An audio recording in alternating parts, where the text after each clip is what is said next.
¿Qué tal? Muy buenas noches. Bienvenido a Foro Global, el programa de Foro TV especializado en temas internacionales. Es noche de viernes, noche de conversaciones globales.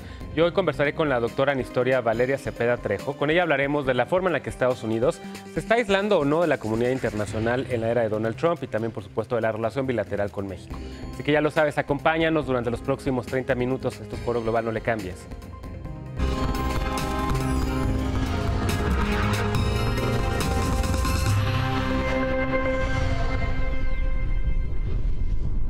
Te agradezco mucho la compañía esta noche. Como te comentaba al inicio del programa, esta noche conversaré con Valeria Cepeda Trejo. Ella es doctora en Historia por la Universidad Iberoamericana, maestra en la misma disciplina por el Instituto Mora e internacionalista por el ITAM, en donde actualmente es académica de tiempo completo. Se especializa en temas de historia, de relaciones internacionales y México y Estados Unidos. Valeria, bienvenida a Foro Global. ¿Cómo estás? Buenas noches. Buenas noches, Genaro. Muchas gracias por la invitación. Encantada de estar aquí. Hay muchos temas de los cuales hablar. Empecemos con la relación bilateral entre México y Estados Unidos. Tú eres una historiadora y la historia de México y de Estados Unidos ha pasado por momentos críticos. Una guerra en el siglo XIX, luego peleamos juntos otra guerra en el siglo XX, de la desconfianza a la amistad, a este momento que hoy en día, ¿cómo lo calificarías en este momento de tensión entre el gobierno de Donald Trump, que empezó su campaña presidencial poniendo a México como el enemigo casi? Bueno, sin duda estamos en un momento, como tú bien dices, de una tensión en la relación bilateral. Sin embargo, también como tú marcas, no es nada nuevo, ¿no? Yo creo que la relación bilateral entre México y Estados Unidos se ha caracterizado sobre todo por tensión. En realidad, esta relación esplendorosa, esta buena relación, ha sido por un breve tiempo, durante justamente la Segunda Guerra Mundial, tal vez hasta la década de los 70. Pero siempre se ha caracterizado por esta lamentable, tal vez en una manera, vecindad, que lo que hace precisamente es que México y Estados Unidos siempre tengan algún choque. Está la frontera, está la cuestión territorial, está la cuestión de migración. O sea, siempre vamos a tener choques, nunca vamos a tener una relación sin ningún problema. El siglo XIX, sí, ante el expansionismo norteamericano, pues obviamente nos quitaron más del 50% del territorio en esta guerra de conquista que llamaría yo, y que en el siglo XX, cuando se empiezan a acomodar las situaciones, pues sí hay una relación mucho más cercana con los Estados Unidos, sobre todo después de la Revolución Mexicana, en la que hay la idea de que tenemos que estar cerca de los Estados Unidos, agarrarnos de los Estados Unidos para impulsar esta industrialización que se viene dando de la Revolución Mexicana. Y se logra, finalmente, con la Segunda Guerra Mundial, México logra sacar adelante esta industrialización. Viene un periodo complicado en los 70, ¿no? En los 80, sobre todo con un replanteamiento de la política exterior norteamericana con Reagan, y viene este matrimonio maravilloso a partir del Tratado de Libre Comercio en los 90, que por lo menos hasta enero de este año pues había funcionado de maravilla, una verdadera integración, pero siempre con algunos puntos como narcotráfico, como crimen organizado, migración. Y ahora estamos, pues yo diría otra vez, en un enfrentamiento, en una situación muy ríspida, pero que el problema ahora es que no sabemos a dónde dirigirnos. No sabemos cuál es en realidad la política definida, la política exterior definida de los Estados Unidos, ni hacia México ni hacia el resto del mundo. Y yo creo que yo calificaría la relación hoy en una relación de incertidumbre. De incertidumbres, no sé si consideras sobre todo, digamos, como variable casi explicativa única, la figura de Donald Trump, ¿no? Porque en efecto todo este andamiaje que se fue construyendo a lo largo de las décadas, sobre todo a raíz del 94 del Tratado de Libre Comercio de América del Norte, que de cierta manera se crearon canales de comunicación entre los legislativos de ambos países, entre los ejecutivos, entre las sociedades, el comercio, migración, etcétera, pero que llega este hombre y que no sabemos cómo se va a despertar mañana, ¿no? Bueno, sin duda, lo que pasa es que la política exterior en los Estados Unidos está hecha, es elaborada o formulada precisamente por el presidente. Es el cargo del Ejecutivo formular la política exterior. Y en ese sentido, pues es Donald Trump, este personaje singular que va a llevar la batuta. Efectivamente, hay legislativo, están otros contactos a través de empresarios, pero sociedad civil, academia, opinión pública, donde no se ha perdido ese contacto. Pero el que está haciendo justamente esta política exterior es Donald Trump, ¿no? Claro. Y él es el que la está definiendo. Que pase, que sea aceptada o que el resto del andamiaje institucional la apruebe o no, eso es ahorita es independiente. Lo que estamos viendo es un Donald Trump que quiere de alguna manera regresar a sus bases políticas ante una situación bien complicada que tienen los Estados Unidos, ¿no? Por eso tuvimos ayer justamente lo de la suspensión del DACA, ¿no? Entonces, él está respondiendo justamente a esta situación tan complicada que tiene al interior, donde no puede hacer política interna, precisamente porque tiene un legislativo que se le está complicando, digámoslo así. Oye, dentro de la historia de Estados Unidos ha habido momentos en los que ha habido presidentes con una vocación internacionalista muy fuerte, con una vocación que algunos incluso llamarían hasta intervencionista. Y ahorita, con la llegada de Donald Trump, de repente vemos a un presidente que habla de retraer a Estados Unidos, de casi regresar a estos orígenes de la ciudad encima de la colina, en donde esté aislada de los problemas del mundo, de empezar a cuestionar al sistema multilateral de Naciones Unidas, el Acuerdo de París. Es algo que tú llamas aislacionismo, ¿no? ¿Podrías hablar un poquito más sobre esto? ¿De verdad ves a un Estados Unidos hoy convirtiéndose en una potencia aislacionista, al mismo tiempo la principal potencia del mundo todavía? Bueno, yo creo que la palabra aislacionista o aislacionismo es muy delicada, porque habría que interpretar qué es verdaderamente aislacionismo. Yo considero que aislacionismo es aquel Estado que no quiere involucrarse en nada del escenario internacional de manera voluntaria, ¿no? Por eso es aislacionismo y no que está aislado, que serían dos cosas totalmente Corea del distintas. Norte está aislado. Está aislado, exacto, no es por voluntad. China, en algún momento en el siglo XIX, intentó ser aislacionista y lo obligaron a salir con esta política de las puertas abiertas. El caso norteamericano es muy peculiar porque yo creo que nunca, ni siquiera en el periodo entre guerras, ha sido verdaderamente aislacionista. Yo lo calificaría más bien de unilateralista. ¿Qué quiere decir eso? Que Estados Unidos va a seleccionar cómo, cuándo, dónde y con quién va a salir, digamos, al escenario internacional, en qué momento y a qué fines. Con sus reglas. Con sus reglas. Y eso viene definido desde los padres fundadores, desde George Washington, en su discurso de despedida.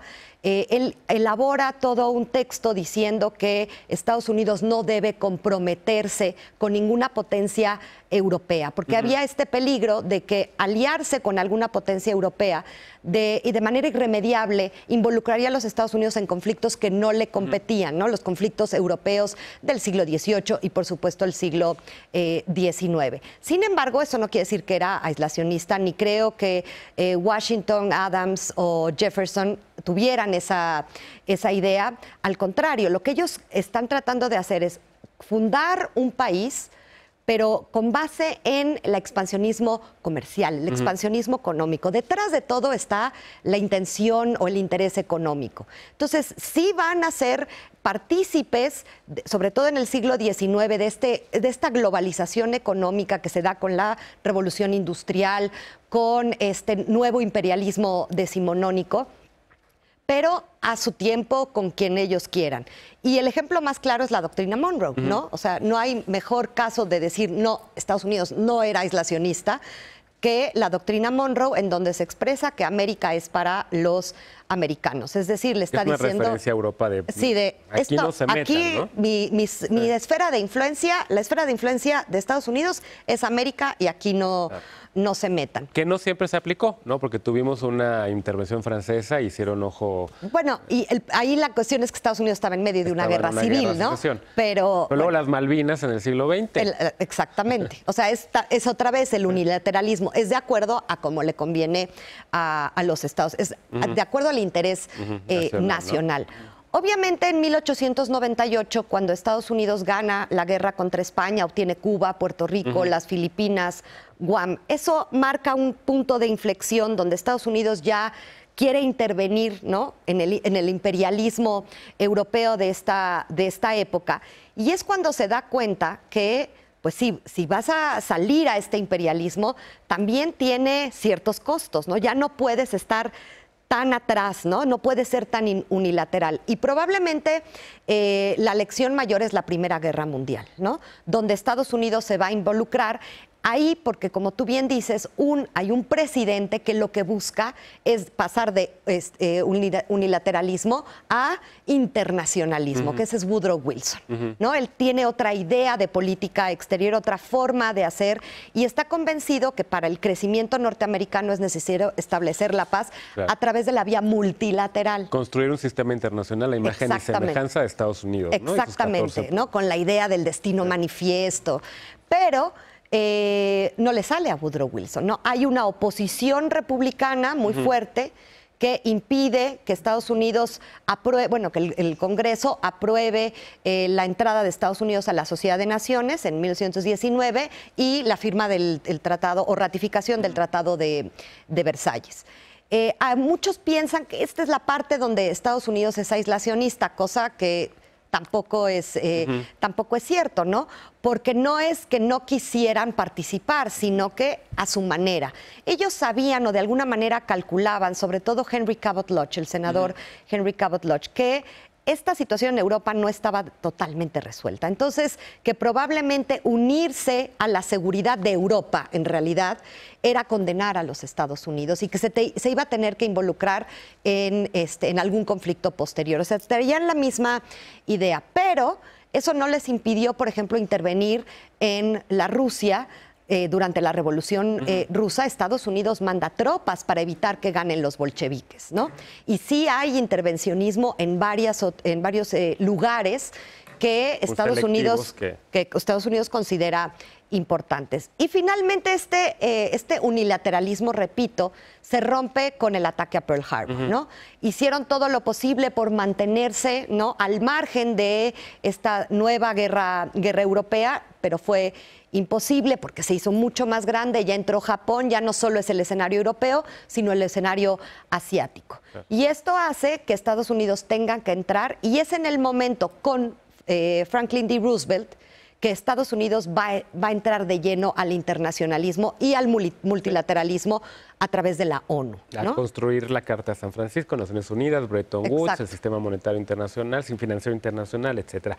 Y luego regresan otra vez a un periodo unilateral. Digamos que en ese tiempo la Guerra Fría los tuvo, o hizo que la política exterior y todos los elementos del poder de Estados Unidos combatieran la escena internacional contra su enemigo en esta llamada Guerra Fría, ¿no? Pero luego regresan a un momento unilateral con George W. Bush, ¿no? La guerra del 2001, la invasión a Irak, que prácticamente se volaron el derecho internacional, invadieron a este país, en 2003, perdón, y a partir de ahí de repente hubo una vocación otra vez al parecer internacionalista por parte de Barack Obama, pero hoy en día Donald Trump, ¿en dónde lo ubicarías en estas dos tradiciones en conflicto? ¿Como un presidente con vocación internacional o un presidente aislacionista o unilateral? ¿Cómo lo llamarías? Yo creo que Donald Trump está tratando de regresar en esta idea de Make America Great Again. Está tratando de regresar al unilateralismo, es decir, a lo que le conviene a los Estados Unidos. Para nada creo que sea aislacionista, al contrario, sigue queriendo colocar a América o a los Estados Unidos como la gran superpotencia que fue antaño. No sabemos si está hablando del siglo XIX, siglo XX, principios, mitad, ¿no? Pero es totalmente unilateralista, porque lo que está haciendo sí desecha, critica a la OTAN, ¿no? Critica a la OTAN porque cree justamente que Estados Unidos se está involucrando en problemas que no son del interés nacional de Estados Unidos, pero no quita del renglón Afganistán, no quita del renglón va a volver a mandar Irán, tropas a Afganistán. Va a volver a mandar tropas a Afganistán, que Obama ya había retirado. Irán, ¿no? Hay toda la intención también de regresar tropas a Irán.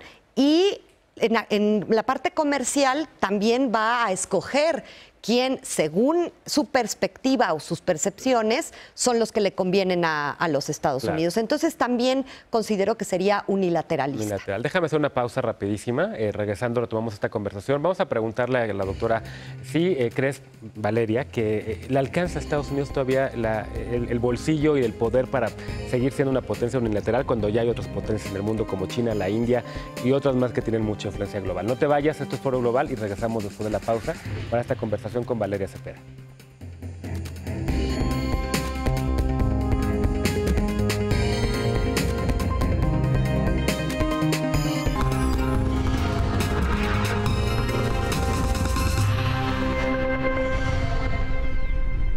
Gracias por continuar con nosotros en Foro Global. Esta noche estoy conversando con la historiadora internacionalista Valeria Cepeda. Estábamos hablando sobre el papel de Estados Unidos y cómo encontrabas a Donald Trump y su vocación en el mundo, si era unilateralista o internacionalista, y decías que es unilateralista. Quisiera preguntarte, por qué hay a lo largo de la historia, y hay incluso diversas tesis históricas al respecto, sobre la idea de que las potencias tienen su cúspide, tienen luego un declive y luego son sucedidas por otras potencias, ¿no? Está el libro el de las potencias de Kennedy, por ejemplo. Está el libro de Zakaria también, que habla sobre el auge de nuevas potencias que hay en el mundo que están compitiendo con Estados Unidos hoy en día. Hay quien dice que ya no vivimos en un mundo dominado por una sola potencia, que era Estados Unidos después de la Guerra Fría, sino que hoy vivimos en un mundo multipolar. ¿Le alcanza a Estados Unidos todavía esta actitud bravucona de querer ser el policía del mundo, de quererse violar las normas internacionales, de querer cambiar a gobiernos en otros países sin tener aliados? ¿Todavía puede hacer eso Donald Trump? ¿Cuánto tiempo más le ves? Pues yo creo que a raíz sobre todo del fin de la Guerra Fría, esta idea de potencia igualada a Estado-nación, un Estado-nación fuerte que podía dirigir una gran parte del mundo, o la mitad del mundo, ha ido en decadencia, ¿no? Sin duda, este concepto de que un solo Estado pueda tener esta figura de superpotencia, no. Yo llamaría potencias. Ya esta figura de superpotencia no la calificaría así para nada a los norteamericanos. Todavía Madeleine Albright decía en los 90s que era la potencia indispensable. Indispensable, ¿no? Exacto. La nación indispensable. No sé si estemos llegando al inicio del fin, ¿no? O al inicio del ocaso de Estados Unidos como esta superpotencia. Probablemente sí. No quiere decir que vaya a dejar de ser potencia. Su producción, su población, el tamaño de su territorio, sí, la va a seguir colocando como una potencia, pero ya no va a poder practicar no el unilateralismo que nos referíamos antes, sino esta idea de hacer lo que quiera, ¿no? Sino que ahora tienes una Alemania mucho más fortalecida, que ha cambiado, que ya no representa una amenaza, al contrario. Tienes China, que está creciendo. Tampoco estoy convencida de que China va a llegar a ser la gran superpotencia, o la India por la cantidad de personas o la cantidad de comercio. Yo creo que estamos llegando a un punto de mucho más equilibrio, donde hay multipotencias, donde el Estado-nación sigue siendo importante, pero también vamos a empezar a ver otros actores internacionales que van a ser importantes, como todas las organizaciones no gubernamentales, los medios de comunicación, los hackers. Sí, incluso su parte del terrorismo, ¿no? Este nuevo terrorismo aislado, que ya no está dirigido directamente de una gran asociación, ¿no? O de alguna organización fuerte. Las redes sociales han contribuido de alguna manera a que se democratice el escenario internacional. Entonces, si Donald Trump pretende, ¿no?, retomar esta postura casi imperialista, dirigista de los Estados Unidos hacia el resto del mundo y guiarlo, creo que va a fracasar a la larga. Podrá hacer algunas enmiendas, algunas cosas en el corto plazo, pero a la larga no lo va a lograr. Sin duda, como decía yo, hay una democratización también del escenario internacional que irá evolucionando poco a poco. Esto puede pasar en 20, 50, probablemente 100 años, pero esta idea de grandes potencias creo que irá eliminándose. Oye, al mismo tiempo, en la historia hay quien dice que el mundo bipolar le dio más estabilidad al sistema, que había menos guerras, o que no había guerras por lo menos entre grandes potencias, sino que había guerras pequeñas en algunas regiones aisladas, y que los mundos multipolares, los mundos con varias potencias en conflicto, son los que generan más guerras, y que así está demostrado supuestamente hasta el siglo XX, hasta principios del siglo XX, hasta las dos grandes guerras. ¿Ves un futuro más anárquico en ese sentido, con tantos núcleos de poder por todos lados y con un Estados Unidos cada vez no empequeñecido, pero sí, digamos, con menos poder relativo frente al que tenía antes? Yo creo que, claro, la historia nos enseña que entre más participantes hay, ¿no? Eso lo hace mucho más inestable. Y hay esta idea de que durante la Guerra Fría, el tener dos polos, hubo más control, paz y estabilidad. Pero las peores guerras que ha vivido la humanidad se lucharon durante la Guerra Fría. Tal vez no de manera global, no hubo guerras mundiales. No en el centro del mundo, ¿no? Pero pues todas las vidas que costaron la guerra de Vietnam, la guerra de Corea, Afganistán, Medio Oriente, bueno, Camboya. La lista es infinita. Entonces, no sé si deberíamos hablar de que uno es más estable que el otro. Sin duda, como en cualquier lugar, entre más participantes, poner de acuerdo a más va a ser mucho más difícil que poner de acuerdo en dos, en el sentido de un enfrentamiento global o una guerra total, como diría Hobsbawm, ¿no? Claro. En este sentido. Sin duda creo que sí es más inestable, pero hemos llegado a encontrar mecanismos como la ONU, por ejemplo, que aunque a veces se rechaza mucho a la ONU, que no ha hecho nada, pero sin duda ha mantenido cierta estructura, cierto campo de negociación entre los distintos países, y creo que esos mecanismos pueden ayudar justamente hacia el futuro a poder dirimir los enfrentamientos. Y claro, yo creo que como ya son potencias disminuidas o ya no son las grandes potencias, pues habrá mucho mayor voluntad de tratar de negociar, ¿no? Tal vez no lo vemos inmediato y vemos a un Donald Trump muy bravucón que está dispuesto, ¿no?, a enfrentarse. Pero también lo vamos a tener que ver de otra manera. No se va a enfrentar con Europa, Claro. ¿no? Con Corea del Norte, a pesar de sus múltiples amenazas, incluso de usar cualquier recurso. Corea del Norte sería un caso especial, porque ahí no solo es Estados Unidos el que está en contra de lo que pueda hacer Corea del Norte, sino también está la OTAN. O sea, ahí sí entrarían en conjunto, dado que está de por medio el uso de armas nucleares, ¿no? Entonces, y además es prender un conflicto que está latente, pero que no se ha resuelto entre Corea del Norte y Corea del Sur, ¿no? Claro. Oye, regresemos a México y Estados Unidos porque nos estamos acercando al cierre de la entrevista. Hay algunas personas que piensan que en los próximos 100 años va a haber una guerra entre México y Estados Unidos por el tema del agua. Y hoy estamos viviendo un momento, como mencionabas hace rato, de bastante tensión, que se repite a lo largo de la historia otra vez, porque ha habido siempre tensión entre la relación tan compleja entre México y Estados Unidos. ¿Dónde ves la relación de México y Estados Unidos en los próximos, vamos a pensar que Donald Trump se quede 8 años, ojalá que no, pero si se queda 8 años, ¿dónde verías la relación entre México y Estados Unidos en el año 2024? Yo creo que seguiría siendo una relación ríspida. No creo que Donald Trump hasta lo que puedo ver yo, obviamente, no tengo una bola mágica, pero hasta lo que puedo ver yo, Donald Trump no va a alejarse de sus bases, bases que lo pueden llevar a una reelección, sin duda, y que esas bases lo que quieren es estas diatribas en contra de México, claro, en contra de los migrantes, en contra de la corrupción, en contra de lo que pasa en México. Entonces, va a seguir siendo ríspida, pero probablemente se limite si es que los check and balances de Estados Unidos operan de manera correcta, aunque ahora todo puede pasar. No me atrevería yo a decir algo diferente, pero si operan los check and balances, sería más bien puras diatribas, Twitter, ¿no? Esta tensión a través de Twitter. Habrá que ver cómo responde el Congreso norteamericano ante la solución de DACA que hizo Donald Trump, y eso nos podrá indicar cómo está. Porque si el Congreso no hace ese contrapeso, entonces sí podríamos enfrentarnos a una relación mucho más complicada, donde verdaderamente México tiene que replantear totalmente la estrategia a seguir ante la embestida de Donald Trump. Claro. Entonces, digamos que en los próximos años tú dirías que hay que fijarnos en algunos patrones que podrían ser peligrosos para la relación bilateral, ¿no? Un control de Donald Trump de las instancias del poder de allá con un Congreso dominado por su partido. Migración. ¿El tema migratorio cómo lo ves? Bueno, migración cada vez se va a poner mucho más complicado para nuestros migrantes o los que quieren pasar, para los Dreamers ni se diga. Creo que va a ser la política central de Donald Trump, ¿no? O sea, la migración va a ser más complicado y veremos cada vez más connacionales que regresan, que es la tendencia que se ha dado en los últimos meses. ¿Comercio? Comercio. Yo creo que el Tratado de Libre Comercio es muy importante para Estados Unidos.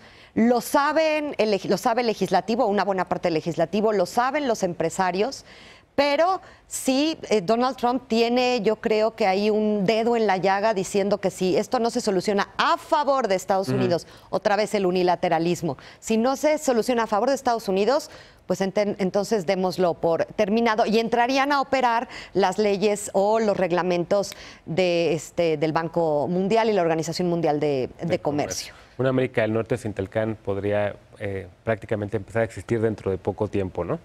Probablemente sí. O sea, sí hay, yo creo que hay 50-50, claro, ¿no? Oye, pues te agradezco mucho estos minutos para Foro Global. ¿Una recomendación de lectura para el auditorio?